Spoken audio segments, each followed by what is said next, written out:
everybody. Welcome to Market Mavericks. We are back for a Thursday edition to dive into economic policy, the economic indicators and data, crypto, stocks, the stock market, yields, the dollar, gold, of course. We'll get into that as well. I'm joined by Scott Melker and Mike McGlone, and we are ready to deep dive into the action. So I think we start this has been a wild week, crazy earnings. We've seen a lot of downside in earnings, and then you had Meta and Microsoft kind of blow the doors off the plane, if you will, here.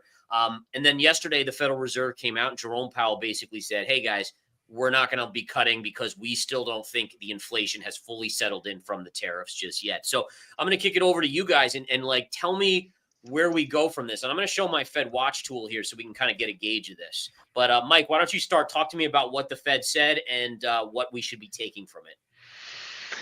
The Fed said the obvious to me, and based on everyone versus his whole board, except for two dissenters, the first time in like 30 years, that it's not so much they said as what I heard, and that is you don't cut rates when stock markets are on a tear. Okay, that's me. That's what I said. When you're on record-setting highs, your inflation's above their target. That's basically it. Inflation's above their target.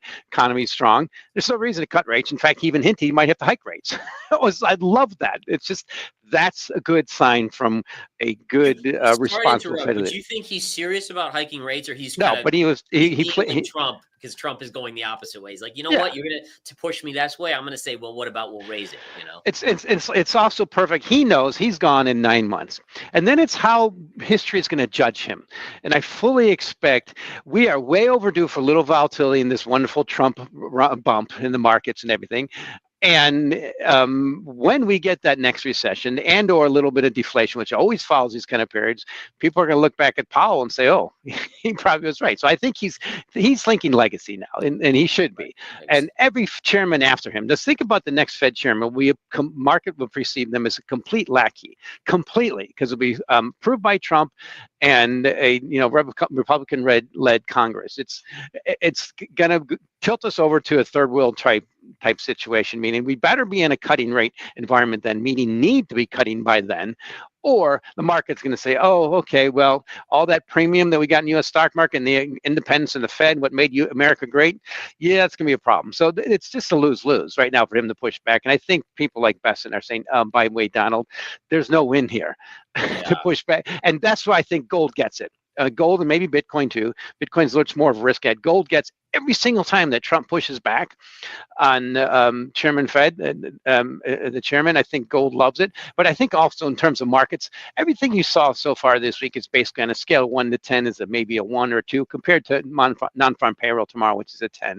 Now, it might not matter as much, but it's a trigger for people to move. And it's also happening right at the end, the flip between July and August, the new month. And we all know, every single trader on the planet knows that we are going to get volatility. It always happens. This is volatility so low. The question is, where do you buy the dip? How long does it last? And what you do with it? And so far, I'll end with this. I want you to tilt on it. You mentioned this pre-program is, one of the best ways to put a high in a market is to have earnings beat and the market stop going up. Yeah, absolutely. And Scott, I'm looking at the Fed Watch tool here. 60% now, 61% chance there's no cut in September. You don't think there was ever going to be a cut in September. And then we're really looking at one cut the entire rest of the year as being priced in at this point. But do you even think we'll get that? Or you have markets at all-time highs, jobs, assuming it's not going to be crazy weak. Is there a reason to cut even? I think that Trump is effectively bullying Powell into doing nothing on principle beyond the fact that he should probably do nothing on data, right? So I think that this is not going the way that Trump anticipated. I think that what Trump is actually doing at this point is bullying Powell badly so that he can put in a favorable predecessor when Powell is gone and there'll be no pushback. Make Powell look so bad that anybody Trump puts in looks good. And I think that that's probably his tactic. That's a Fed Watch tool, almost as good as job data. When has this been right? Mike, we've been talking about this even before we started Market Mavericks and on Macro Monday, laughing at this. 2023, if I'm correct, there was a point where the Fed Watch tool and predictive markets were showing 85, 90% chances of cuts that never came all year. The recession that was going to come and the cuts that had to come, it's never right.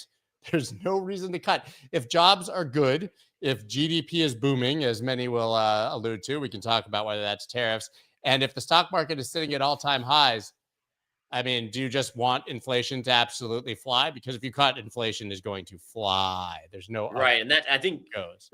that's been one of my points is that, when we had the last move up in inflation that went to 9%, we started from a baseline of what, 1%. And Yeah. here we're starting from, let's say, 3, and we start cutting now. Where Yeah. does that inflation numbers And go? And the Mike, other you part, always, sorry, go yep. ahead. No, you go. I was gonna say, Mike, you say that gold always sniffs it out. Well, we also had the bond market sniff out when we did get a pivot, right? I mean, we got rate cuts and interest rates go up. I would bet if they cut rates in September, we would see interest rates go up again. Well, that's the key thing that I enjoyed hearing some of the complaining from some of the legislators and Elizabeth Warren. Oh, Fed's got to cut rates to reduce mortgage rates. Okay, that's a good way to increase Doesn't mortgage work. rates.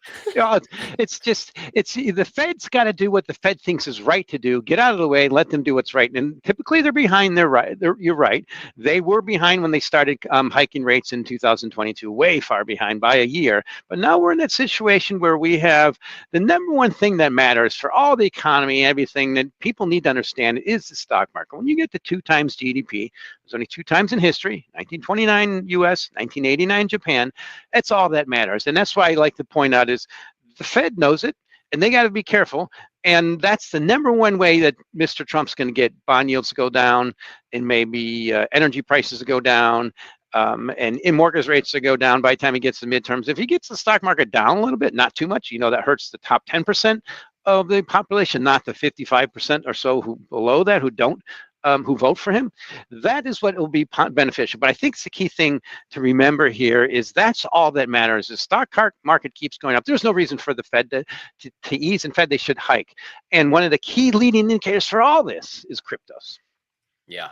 No, I agree with that. And I think that's one of the interesting points, just flipping over to some cryptos, is we've actually started to see some pullbacks in the altcoin market, but for the most part there, it's hanging in there. And so, potentially the stock market is still basically at all-time highs minus today. But again, Scott, in terms of the altcoin season, I know you've kind of said, hey, listen, that's like secondary. It's all about Bitcoin, but give us a little picture of what's going on. Like Ethereum's chart, it's holding up pretty well, I would think. Like, you think that can go higher? Ethereum looks great. So, I mean, if you take a look at my chart of Ethereum here, there's Ethereum versus Bitcoin, which I think is what really matters, right? And I mean, you can take a look. I mean, this is one of the most heinous downtrends that you can see on one asset versus another. I mean, just literally like a rounding top all the way back to what looked like was heading to zero. But now you have the first higher high in that sequence since literally, I mean, we're looking at 2021. Right. And you've got a break above the 50 MA on the weekly for the first time really since 2022. And we're seeing continuation. And we saw a really nice retest last week.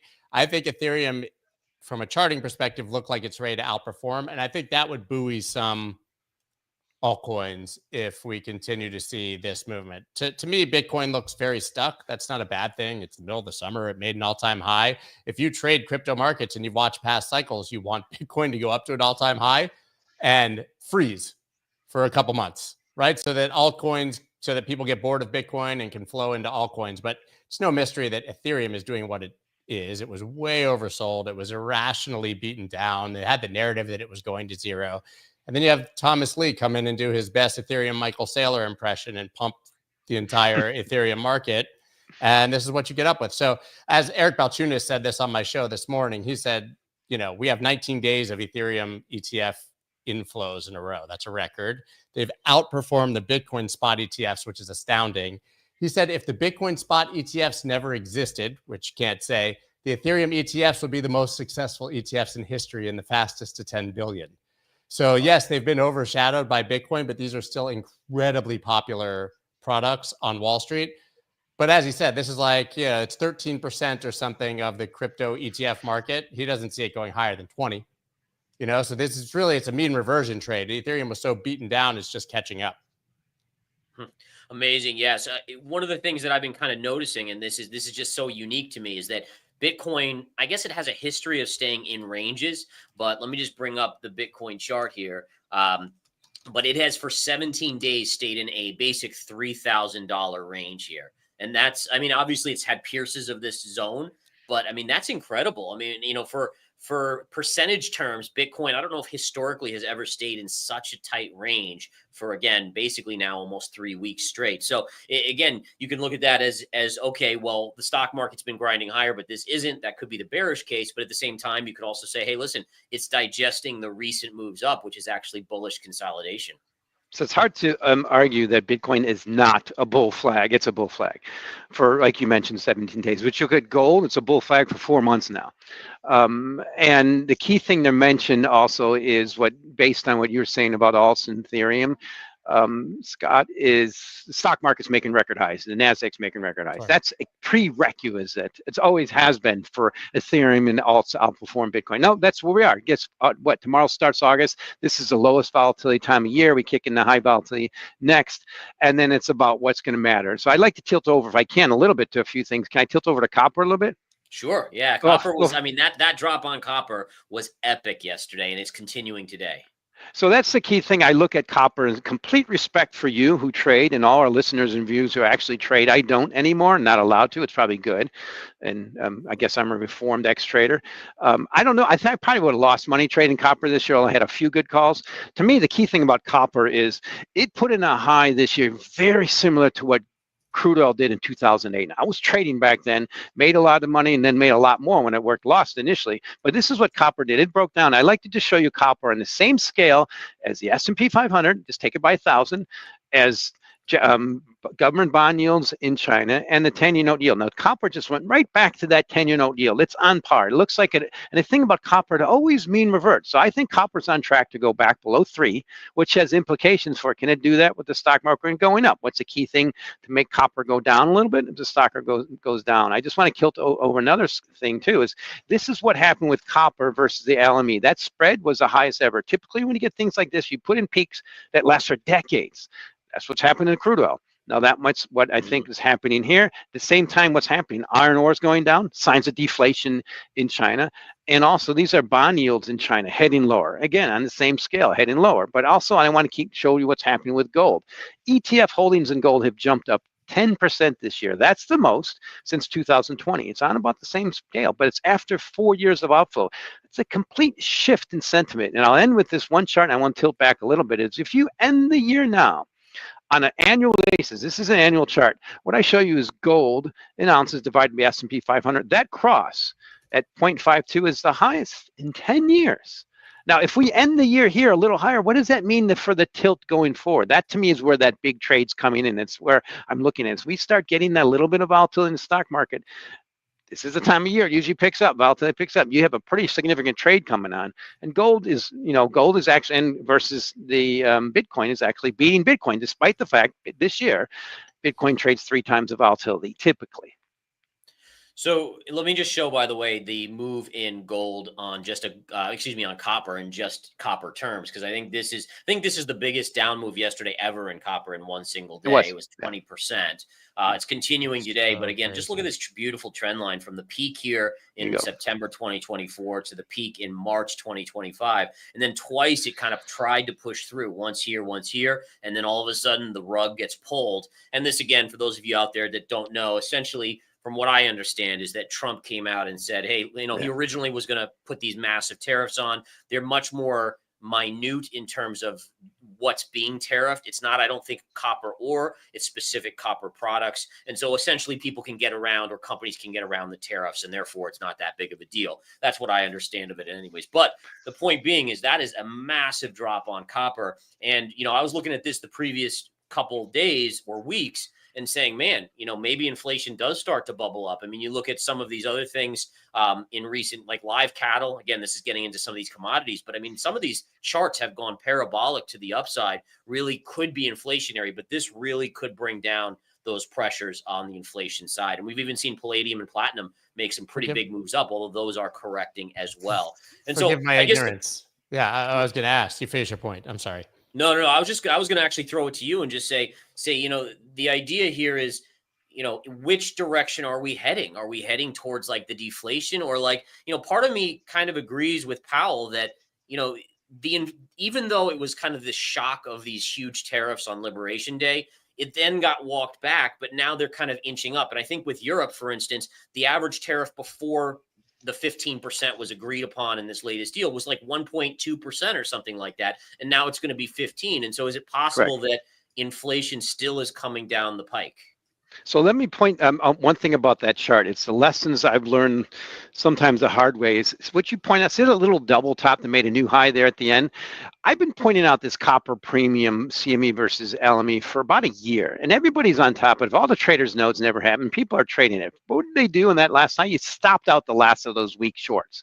And then what does it do within a few days? Plunges. That's what markets do. They have to make it as difficult and hard as possible. But to me, it's also, in terms of the macro, I'll reiterate my base case for this year. I think this year is at risk of, is at high risk of a down year for the U.S. stock market. That is still, it's very profound to say that now, because that would mean a horrible end of the year, which would mean everything trickles down. I still see it's pointing there. I see those signs from gold. I see them from commodities. And to me, that's the key thing that's going to matter. We have to see signs of that not happening. So certainly by the time we can get through the next few months and see if it's not happening, we know we're due for a normal correction. But I want to tilt over to one key chart and emphasizes why I still have that base case view. This is an annual chart going back 100 years. So you just take the S&P 500 divided by GDP, just take out a few zeros, and you have the same thing as a Warren Buffett model. Right now, if we end the year here, it's the highest since 1929. S&P 500 versus, it's the GDP versus, it's the stock market cap versus GDP, the Warren Buffett model. At the same time, this is what I look at is this is the gold divided by S&P 500. It looks like it's putting in a bottom, just like 1972. Gosh, I hope it's not the same. Hope it's different this time. Hopefully this turns back over. But that is what we're looking at into the next 6 months. This could be the biggest position trade of a lifetime. That's why I think that's for still the optionality. Now, if we end the year with the stock market up 5, 10, 15%, big deal. That's a big trade. If it happens, yeah, I know, just a little reversion in that. So Scott, what are your views now on the economy? I mean, are we back to, the economy growing? Is there risk to the economy? What about inflation? Your thoughts on inflation? I mean, I think if we cut, inflation is going to go up. So as much as I hate to become a Powell homer all of a sudden, I think he's doing the right thing. It's like, I'm a Bitcoiner. I've despised Powell and the Fed for as long as I've understood anything about the economy, but he's doing the right thing at the moment.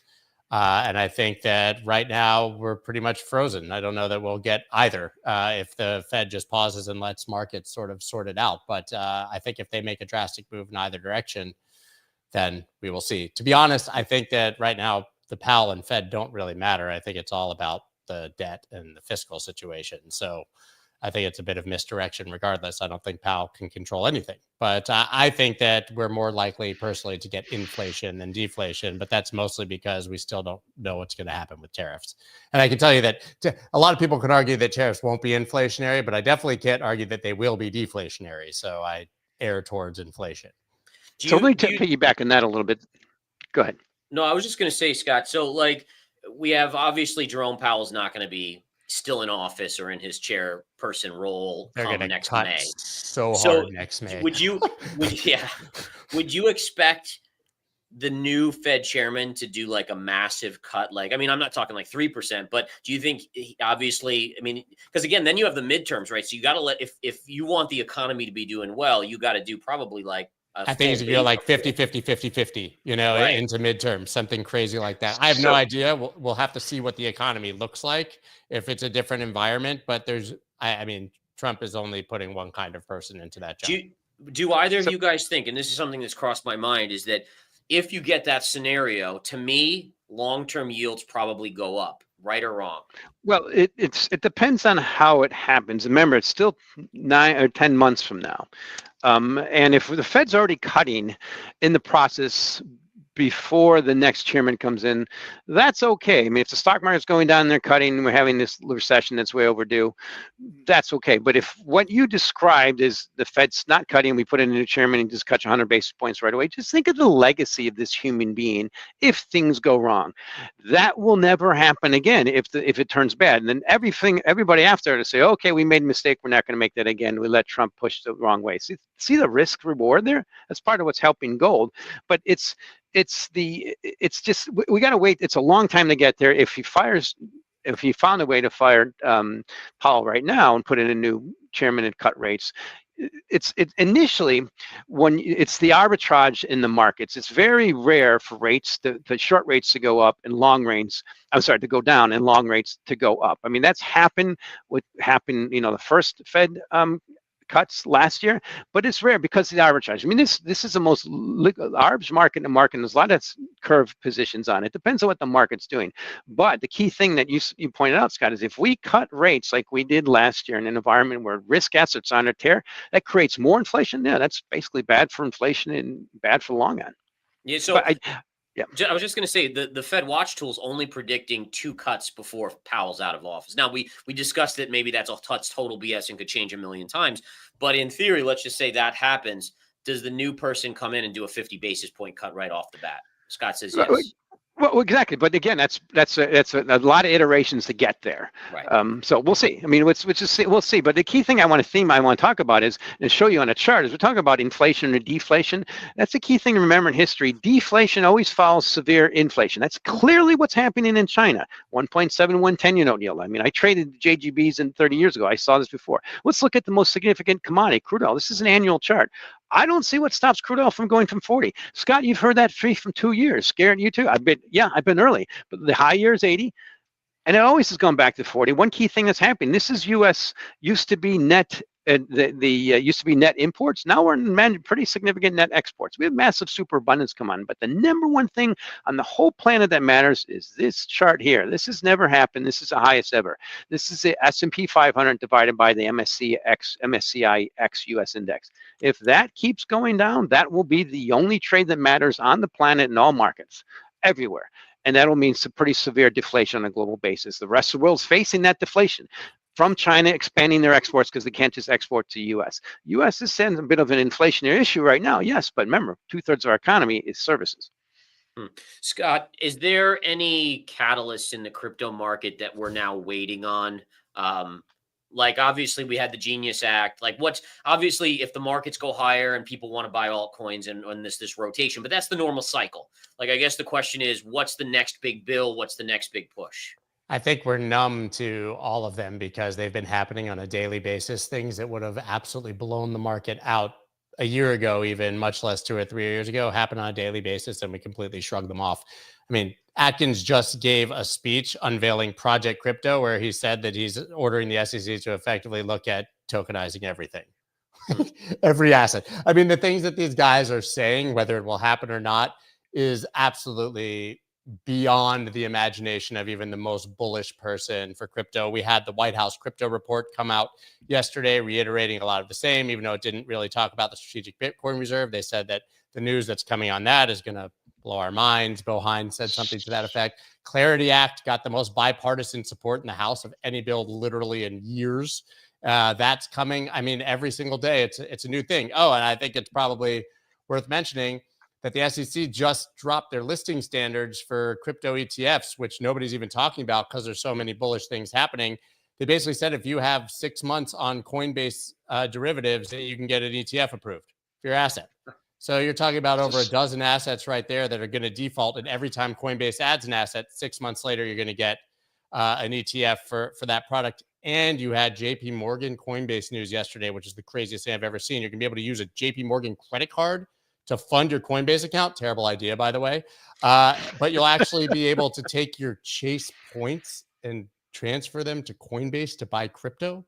I mean, this is insane. Let me not push back, but point out, we discussed this years ago. The tokenization of all assets is a matter of time. I just came from a futures environment. I remember decades ago, the people in New York complaining how futures were moving markets. This is a better way to transact. We all know tokenization is, but I don't understand is what about tokenization is bullish for an underlying crypto like Dogecoin or Shiba Inu, which trades billions of dollars and track nothing. To me, that's the point is, I see the thing is it's also making that whole space realize the value of the dollar. I mean, the world's not de-dollarizing. We saw what's happening in crypto dollars and stablecoins. It's all going to the dollar through cryptos. And by the way, yeah, so to me, that's a key thing to think about here. But it's also proving that Bitcoin peer-to-peer cash was not true. I remember when I wrote that 5 years ago, how much pushback I got on my said it's not peer-to-peer cash, it's digital gold. It still is. The problem is it's very high volatility risk on digital gold versus gold, which is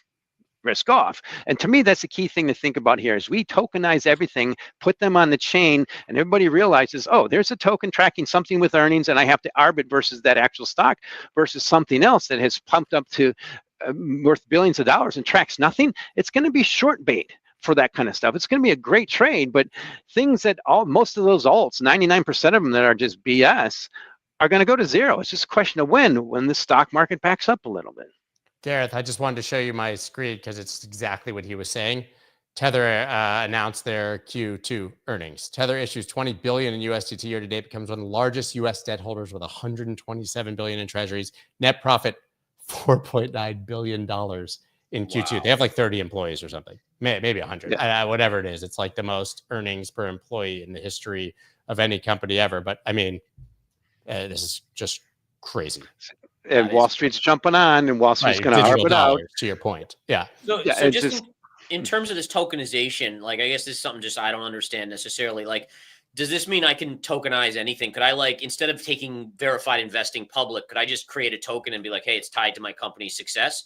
And then I wouldn't have to go through all the rigmarole. There will be listed with the Clarity Act, presumably, and what the White House guidance, there will be a path to launching a token in the United States if you fulfill certain criteria. So the answer is yes, but there will be a offering in an asset class of its own that they define how you can do it. But you could definitely go to Malta and do that right now, or the Bahamas or something. But, but in the United States, I think it's still going to be a path, but they are making a clear path to be able to launch things. Amazing. So here, before we end, because we're coming to the end, we've had a great discussion, but I wanted to show the dollar chart. So, Mike, walk me through the recent strength of the dollar. Like, why is the dollar all of a sudden now up 2, 4, 6 days in a row?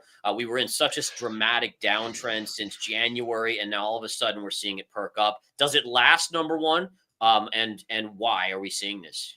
If the U.S. stock market keeps going up, and U.S. interest rates are high, the dollar is unstoppable. We've had a pretty significant correction. They say it was one of the worst periods, like first half since 1973. But for people fail to realize, it's been up so much. The dollar, overlaid with the U.S. stock market, divided by the rest of the world, has been the same trade since the bottom in 2009.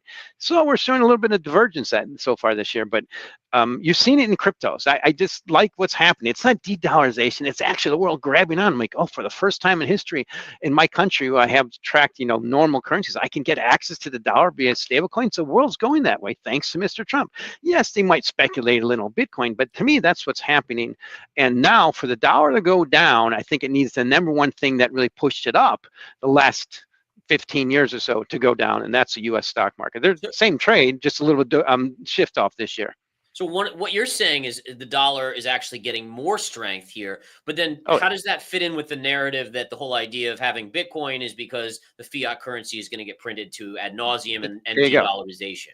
It's from people who I think don't understand the big picture macro of economics. You would never want to spend gold or Bitcoin to buy a cup of coffee. That's just silly. But dollars, they depreciate over time. The key significance of is people who have a bias and want to push that bias always fail to mention that, by the way, you can get an income in that dollar. Right now, I'm earning 4% in my dollars. I don't know about you, but it's higher than almost every country in the world. If you have them in 10 units, you got 4.36%. In China, you're getting close to, one handles. In Germany, you're getting 2 handles. So that's the significance. There's interest rate attached to this. And also the key thing that they're pointing out is they're sucked into that past performance, pointing out that, what happens is inflation. The problem is, after you have significant periods of money printing, which we did, and inflation, you always get deflation. Look what Japan happened in Japan 30 years ago. Look what's happening in China now. It's just a matter of time in this country. People, I think, who are doing that trade have the wrong trade on. That, to me, is part of the reason that gold is keeping up with Bitcoin now.